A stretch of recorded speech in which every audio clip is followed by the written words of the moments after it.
Bonjour à toutes et à tous et bienvenue sur Chafouiner, notre chaîne du partage, votre chaîne du partage de la passion du cinéma et de la pop culture.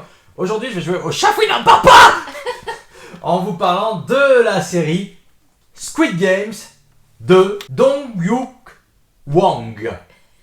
Série Netflix sortie le 17 septembre 2021.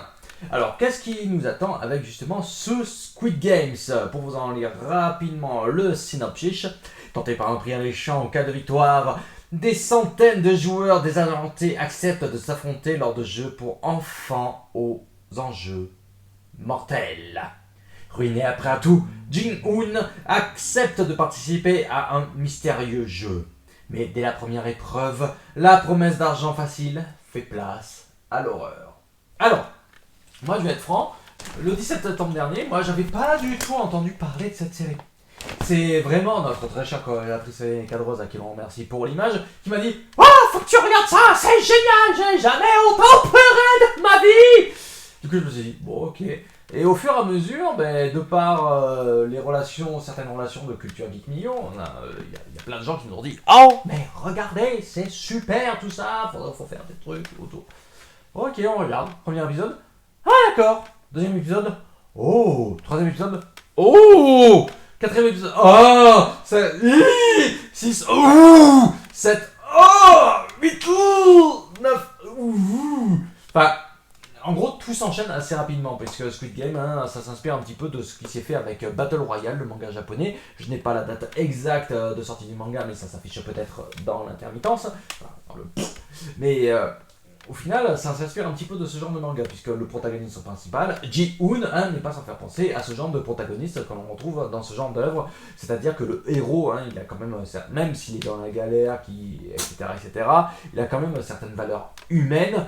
Et là, c'est ce qui porte, et c'est justement ce qui va essayer, qui va l'amener un petit peu à affronter les diverses épreuves qui lui seront amenées à affronter. Après, malgré un schéma, comme je suis un peu en train de le présenter, assez classique, on trouve quand même un certain intérêt dans la construction de la série, notamment de par les thématiques qui sont qui sont abordées, surtout quelque chose qui revient que l'argent, ça fait pas spécialement le bonheur. Après, c'est vrai que, ça va au-delà de ça, j'ai l'impression, parce qu'on pourrait presque s'aventurer du côté politique de la chose, puisque d'un côté, il y a ne pas avoir d'argent, voilà, tu peux pas vraiment vivre, avoir trop d'argent, ensuite tu t'ennuies, enfin bref. Mais ça va vraiment au-delà de ça. Sans parler d'autres choses, d'autres éléments scénaristiques qui peuvent vraiment venir à toucher et à bouleverser.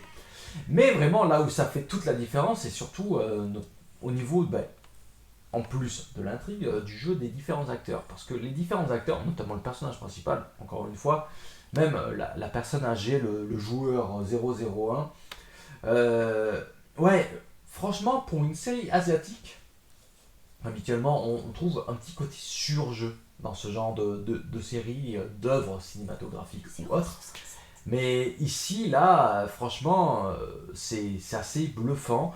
Là, notre chère coréatrice et cadreuse m'a rappelé le personnage 067, qui, là aussi, outre mesure, tous les personnages, ils ont un aspect intéressant et qui est vraiment prenant.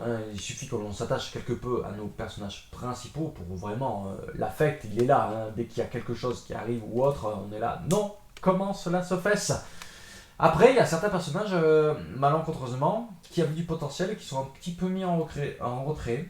Je pense au policier, son histoire aurait pu être plus développée, comme par exemple le méchant qu'il y a dans l'équipe, parmi les joueurs, j'ai plus son numéro, mais c'est celui qui a un tatouage de serpent. Lui, oui, c'est la crevure personnifiée ou quoi que ce soit, mais il manque un truc, je sais pas. Il manque un truc. Mais en dessous, après, musicalement parlant, tout ça, il n'y a rien à redire. C'est surtout le thème, il rentre très très bien en tête. Non, moi, Squid Games, j'ai beaucoup aimé. Après, encore une fois, hein, il y a certains éléments qui sont un petit peu télescopés du moment que l'on est un petit peu amateur de ce genre d'œuvre ou quoi que ce soit.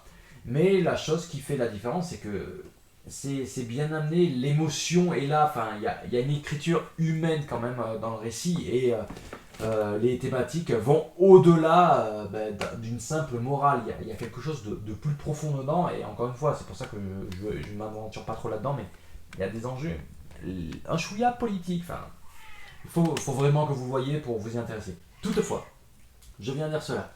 C'est que cette série est quand même déconseillée à un certain âge. Hein. N'allez pas faire, comme j'ai pu le lire, des articles comme quoi il y a des enfants qui, bah, au primaire, hein, qui s'amusent ensuite à faire un 2 3 soleils et à ruer de coups les gens. Mais non, arrêtez, là vous valez pas mieux que certains joueurs du jeu, quoi. Enfin, la bêtise, la bêtise. Mais c'est comme si vous montriez Battle Royale à un enfant qui est au primaire. Et avec cette série, je crois qu'on n'a pas fini d'en entendre parler, mais c'est pour ça que je dis que cette série a beaucoup de thématiques, voire un peu politiques, et que ça amène à réfléchir ou quoi que ce soit. Donc, jouez pas le jeu de cette série, enfin, ne soyez pas comme certains de ces personnages, notamment le 218. Enfin bref, n'hésitez pas à en discuter avec moi, ce sera avec plaisir que je reviendrai là-dessus. Là c'est un petit peu à chaud, on vient de terminer le truc, hein, pas trop de notes ou autre, donc c'est pour ça que c'est un petit peu... Voilà, je vous balance tout dans la figure, prenez les choses, pensez-en ce que vous voulez, et dans la bonne humeur et dans la convivialité, ça sera avec plaisir que je viendrai en discuter, si vous le souhaitez. Donc oui, likez, partagez, commentez, abonnez-vous, cliquez sur la petite cloche pour être notifié des prochaines vidéos. Ceci étant dit, j'ai pas plus à vous dire. Viens. Je vous dis donc à la prochaine. Et je vous rappelle, on a un Discord